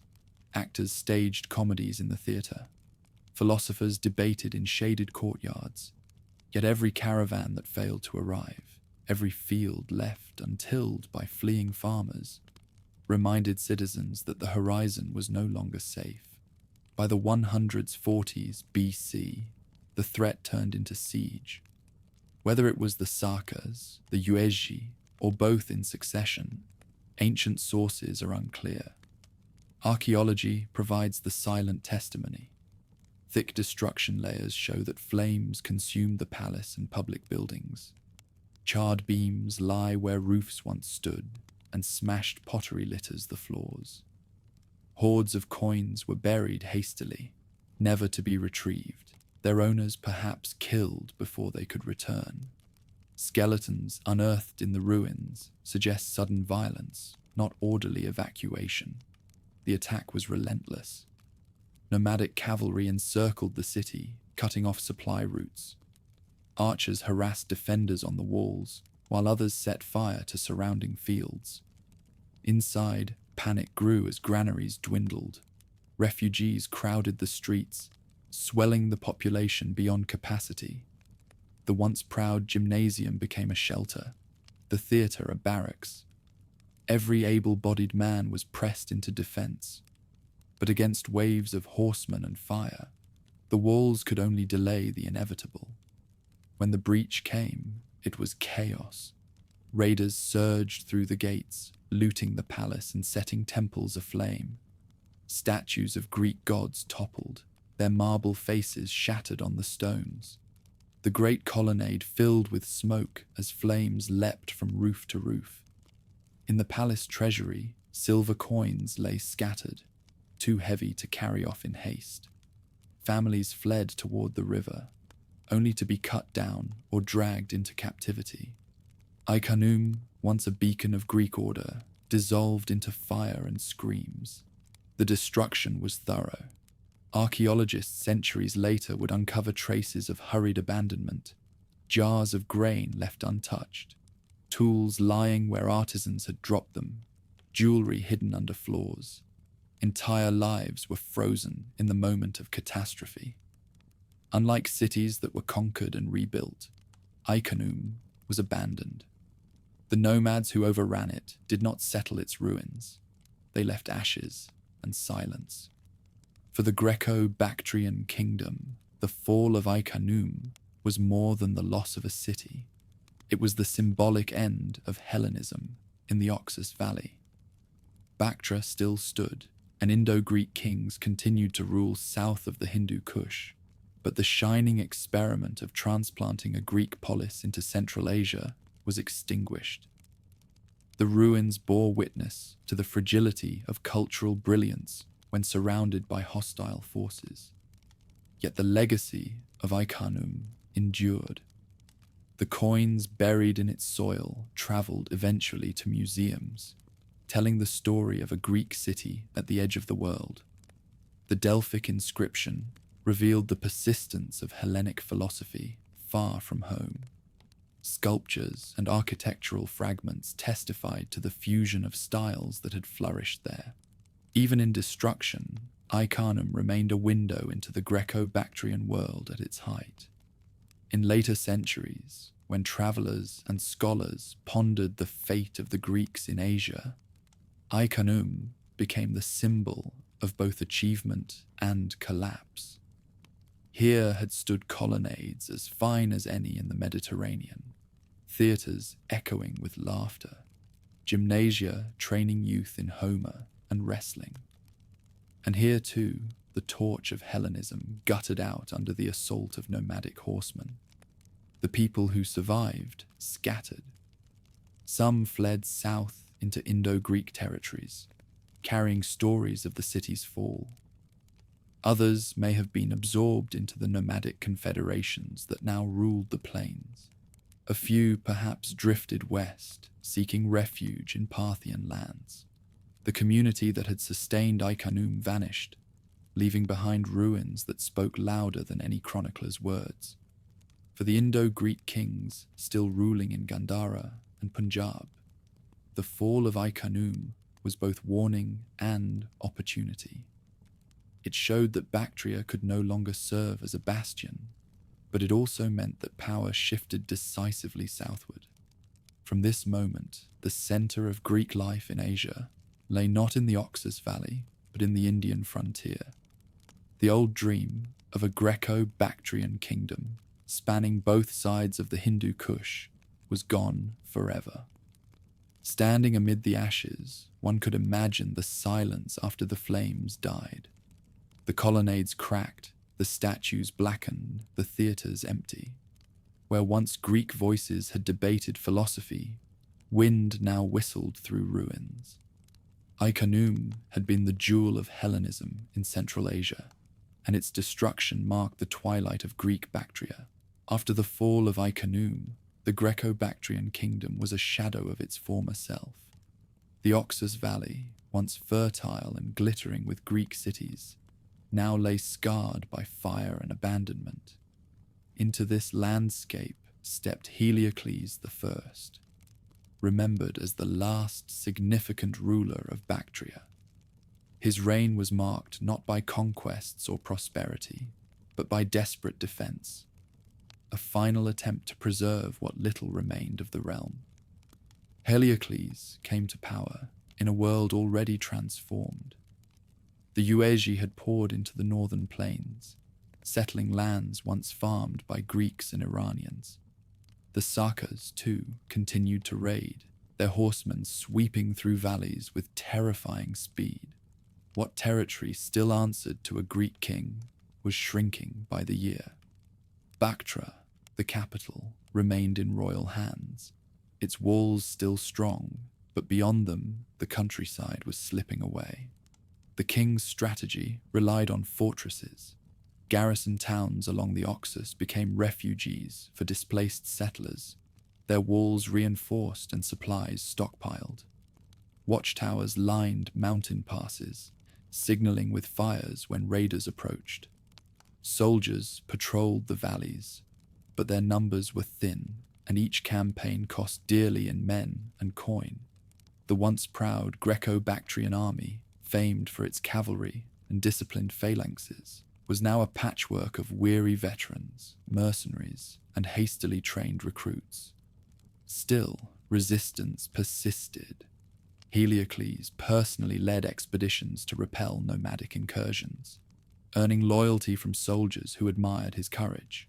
Skirmishes along the Oxus often ended in Greek victories, though temporary and local.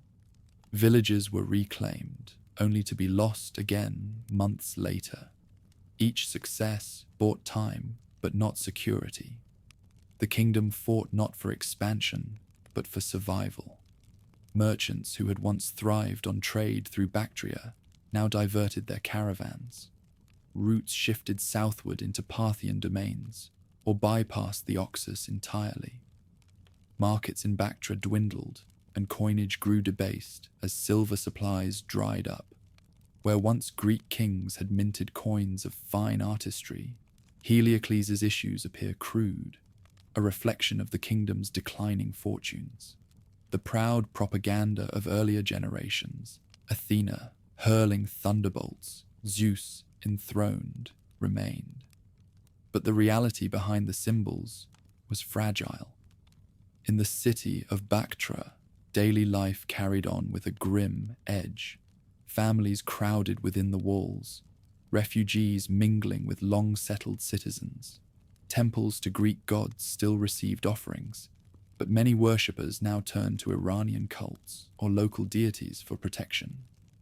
Fire altars burned alongside statues of Apollo, a reminder of the cultural mixture that had defined the kingdom.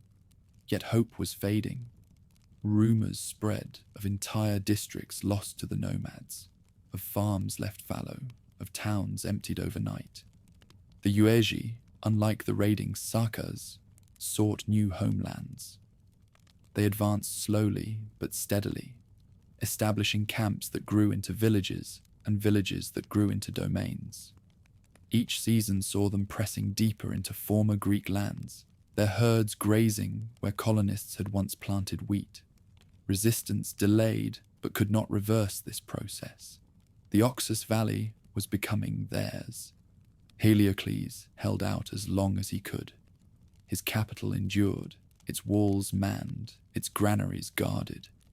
Yet the ring was tightening. By the 130s BC, reports reached him that entire provinces had fallen beyond recovery. Margiana and Aria, once secure, now lay in Parthian hands. Northern Bactria was lost to the Yuezhi. Even within the capital, shortages and unrest grew. The king, who had once styled himself as heir of Alexander, now commanded little more than a besieged enclave. Archaeological traces confirm the disruption. Layers of ash and abandonment appear across settlements of the Oxus region, signaling collapse. Greek-style houses were deserted, their courtyards overgrown. Pottery workshops fell silent. Irrigation canals, the lifelines of agriculture, clogged with silt when no one remained to maintain them. The infrastructure of centuries withered in a single generation. For the surviving population, choices were stark. Some fled south into Indo-Greek territories, where kings still ruled in Gandhara and Punjab. Others surrendered to the nomads, integrating into new tribal confederations. A few may have joined Parthia, serving as mercenaries or settlers on its fringes. The dream of a stable Greek kingdom in Bactria had ended, leaving its people to scatter into other societies. Heliocles himself fades from the record. Coins bearing his name survive, but after the 130s BC, they disappear. Whether he died in battle, was killed in revolt, or simply ruled until his capital fell, history does not say. What is certain is that no Greek king reigned in Bactria after him. The land that had once been Alexander's hard-won frontier was now the possession of nomadic tribes, the seedbed of a new power that would later become the Kushan Empire. The fall of the last kings of Bactria marked a profound shift. For nearly 2 centuries, Greeks had ruled the Oxus Valley, building cities, minting coins, and blending cultures. Their presence left temples, inscriptions, and art that testified to a fusion of Hellenic and Iranian traditions. But political power could not withstand the relentless pressure of migration and war. By 130 BC, Greek rule north of the Hindu Kush was no more. Yet even in collapse, the legacy of the Greco-Bactrians endured. Indo-Greek rulers continued in India, carrying forward Hellenistic traditions in Gandhara and Punjab. Artisans trained in Bactria transmitted techniques southward. The ruins of Ai-Khanoum and Bactria whispered of a vanished age, inspiring later travelers and historians. The kingdom's death did not erase its influence, it transformed it. When the last fires dimmed in Bactria's palaces, when the last coin of Heliocles passed from hand to hand, an era closed. The Greeks of Bactria had fought valiantly, blending cultures and guarding their frontier against overwhelming odds.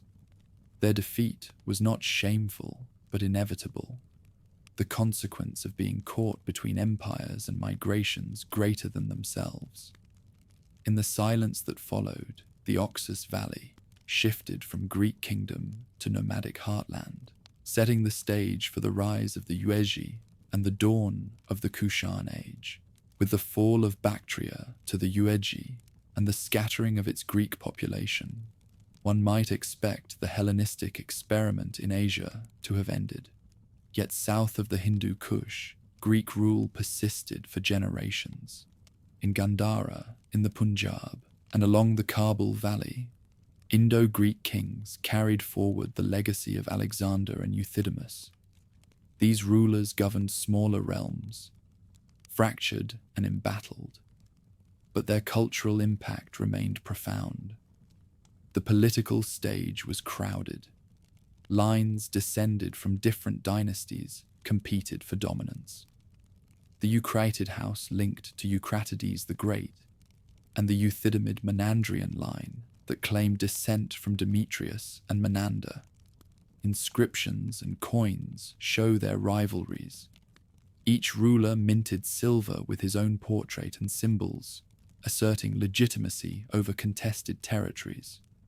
In many hordes, coins of 2 or 3 kings appear together, evidence that power shifted rapidly, boundaries overlapped, and authority was never uncontested. One prominent figure of this era was Strato I, who reigned for decades in the Punjab.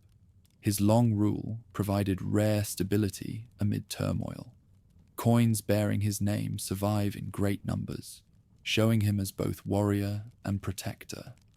His territories may not have been vast, but endurance gave him weight. Through careful alliances with Indian elites and pragmatic governance, he preserved his throne even as rival Indo-Greek monarchs rose and fell around him. In the Kabul Valley, another branch held sway. Cities there maintained their Hellenistic character longer than most, with Greek inscriptions, temples, and gymnasia still active.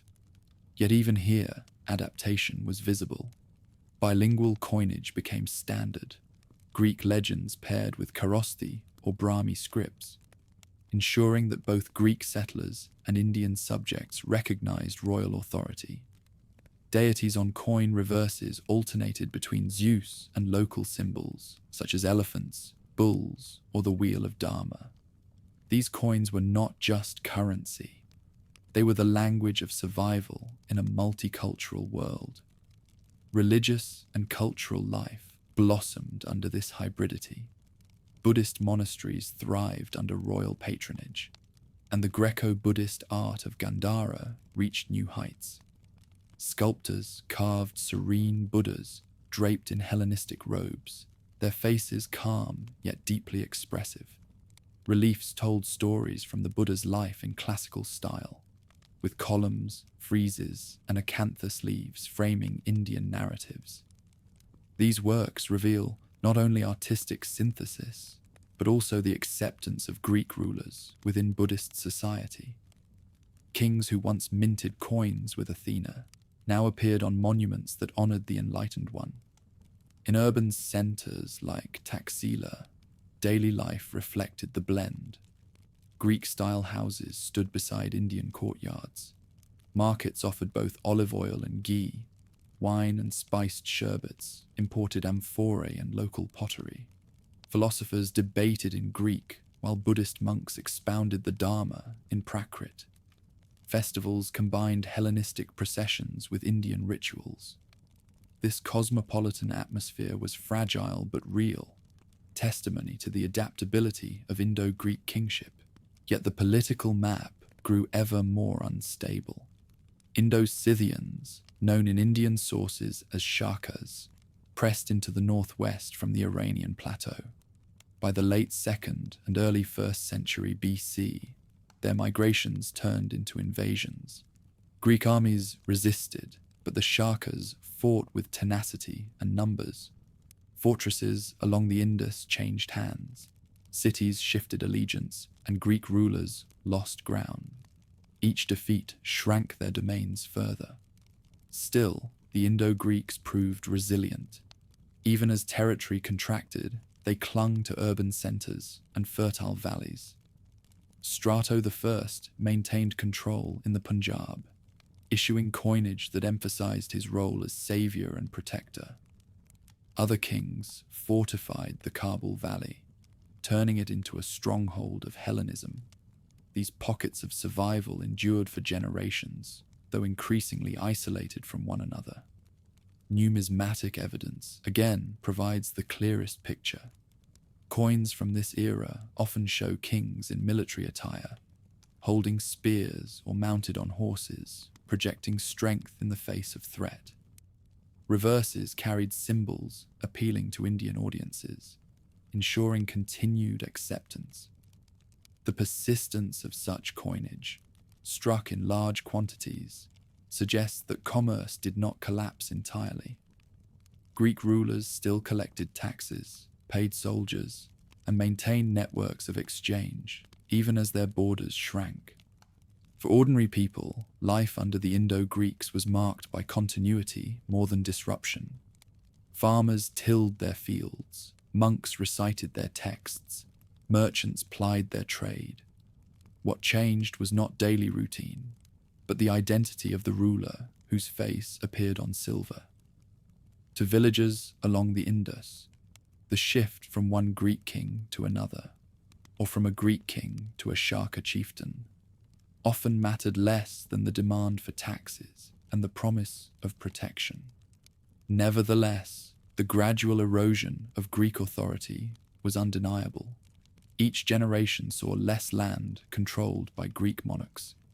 Each wave of invasion forced kings to retreat further. By the early 1st century BC, the Indo-Scythians controlled much of western Punjab, leaving only fragments to Greek rulers. Gandhara, once the heart of Indo-Greek culture, slipped from their grasp. The Kabul Valley and eastern Punjab remained, but even there pressure mounted. Culturally, however, decline did not mean disappearance. Indo-Greek kings left behind a remarkable legacy of tolerance and synthesis. Their bilingual coinage became models for later rulers, including the Kushans, who adopted similar practices. Their patronage of Buddhist art created a visual language that endured long after their thrones were gone. Even their political struggles demonstrated a principle rare in antiquity. Rulers could adapt to local traditions without abandoning their own. By the time the 1st century BC closed, the Indo-Greek world was fractured into small enclaves. Some rulers bore Greek names, but operated as local chieftains with limited sway. Others, like Strato I and his descendants, maintained legitimacy through endurance and coinage. Yet none commanded the vast dominions of Menander or Demetrius. The Indo-Greek kingdoms had entered their twilight, and still, amid twilight, light lingered. In Taxila's monasteries, monks copied texts while Greek inscriptions adorned stupa railings. In Kabul, artisans carved Buddhas in robes shaped by Greek chisels. Farmers harvested rice and wheat under kings who bore Greek diadems, but spoke to their subjects in Indian languages. This persistence showed that even as political power waned, cultural fusion endured. The decline of the Indo-Greeks was not sudden collapse, but slow erosion. Unlike Ai-Khanoum, which perished in fire, these kingdoms faded gradually, absorbed piece by stronger powers. Their survival into the 1st century AD testified to their resilience. Yet their fate was sealed. The tide of Indo-Scythians, and soon after, the Kushans, would sweep away the last enclaves. By the end of their story, the Indo-Greeks no longer ruled vast territories or commanded mighty armies. They held fragments, defended traditions, and passed on a legacy. When their thrones fell, they left behind something greater than borders, a cultural synthesis visible in art, coinage, and memory. Their decline was real, but their contribution to history was lasting. In the closing decades of the 1st century BC, the torch that had burned in Bactria and India for nearly 200 years flickered low. The Greeks who had followed Alexander, who had built cities in the Oxus Valley and crossed into Punjab, now ruled only scattered enclaves. Yet their eclipse was not an abrupt annihilation, but a transformation. Out of their fading kingdoms rose new powers that carried forward many of their traditions. The Yuezhi, who had driven the Greeks from Bactria, settled firmly in the fertile plains of the Oxus. At first divided into 5 tribes, they gradually united under a single leader, Kujula Kadphises, around 30 BC. This unification laid the foundation for the Kushan Empire. From their strongholds in Bactria, the Yuezhi expanded southward, pressing into the territories once held by Indo-Greek kings. Greek settlers, who remained in the north, either assimilated into the new order or drifted south to join their kinsmen in India. In Kabul and Gandhara, Greek kings still clung to authority. Hermaeus, one of the last great Indo-Greek rulers, minted coins into the early 1st century AD. His silver issues show him in armor, facing the viewer as warrior king, while reverses carry Greek deities and symbols of power. Yet his reign stood on shifting ground. Kushan pressure mounted from the north, while Indo-Scythians pushed from the west. Even the richest cities could not resist indefinitely when caught between such forces. Eventually, Hermaeus's coins were overstruck by the Kushans, who kept the imagery but inscribed their own names, a silent acknowledgement that Greek forms still carried weight even under new masters. Strato II, ruling in the Punjab, is remembered as the last Greek king of India. His coinage, struck well into the 1st century AD, shows that pockets of Greek authority endured surprisingly long. But his kingdom was small, more a local chiefdom than an empire, and when Indo-Scythians advanced, his power dissolved. By 10 AD, Greek monarchs had vanished from South Asia's political stage. Their names faded into memory, preserved only in scattered coins and fragmentary chronicles. The Kushans, however, did not sweep away the Greek legacy. On the contrary, they absorbed it. They continued minting coins in the Hellenistic style, complete with portraits in profile and legends in Greek script. Their administration borrowed Greek systems of taxation and urban governance. Even their art drew heavily on the traditions fostered by the Indo-Greeks. In Gandhara, sculptors carried forward the Greco-Buddhist style, producing Buddhas with draped robes and lifelike expressions. These images would travel along trade routes, shaping the iconography of Buddhism as it spread to Central Asia, China, and beyond. In monasteries across Gandhara, monks remembered the patronage of Greek kings. Menander I remained celebrated in the Milindapanha, his dialogue with Nagasena studied as a classic of Buddhist philosophy.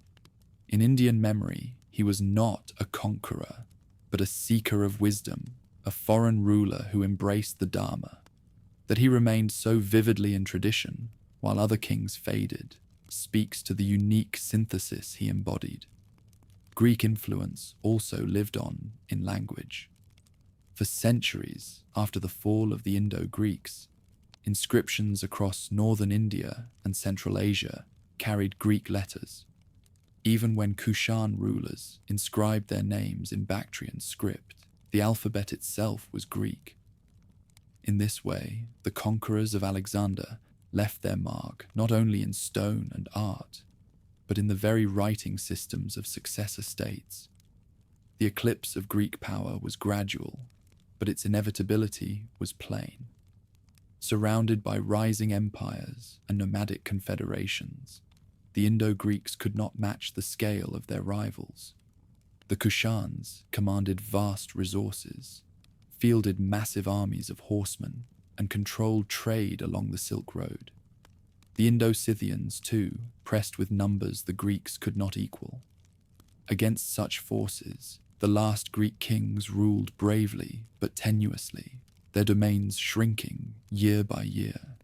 And yet, their disappearance did not erase their experiment. Instead, it ensured their transformation. The Kushan Empire, which would dominate Central Asia and northern India for centuries, stood on foundations laid by the Greeks.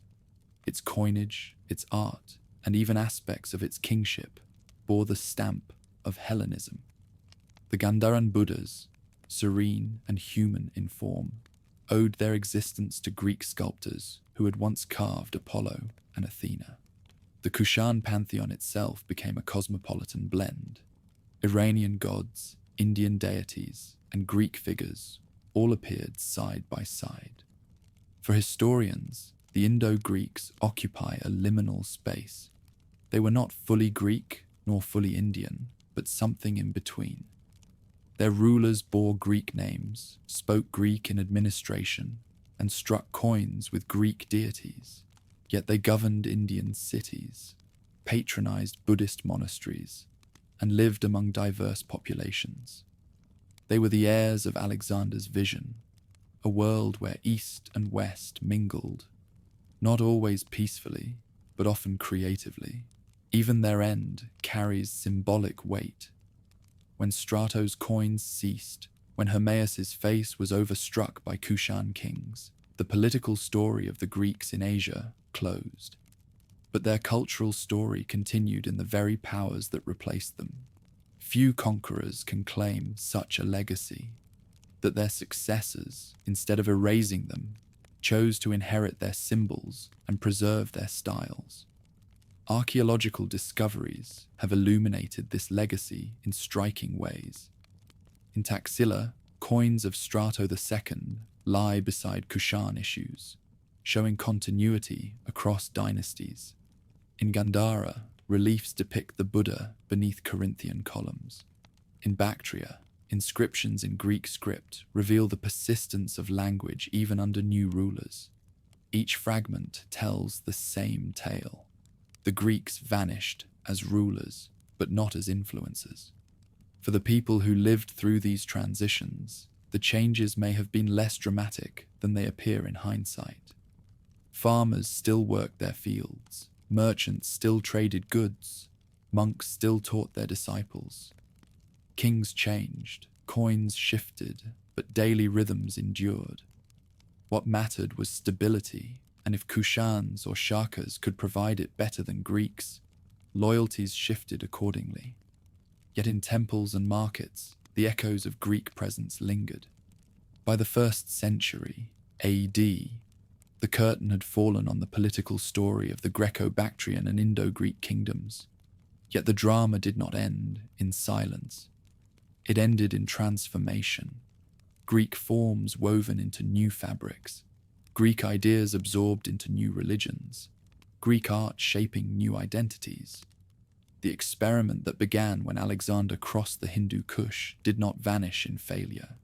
It lived on, altered and expanded in the empires that followed. The eclipse of the Greeks in Asia is best seen not as disappearance, but as legacy. They left behind cities, coins and ruins, but more importantly, they left behind cultural bridges. Through their presence, Buddhism gained new artistic expression, trade gained new channels, and ideas crossed boundaries that had once seemed insurmountable.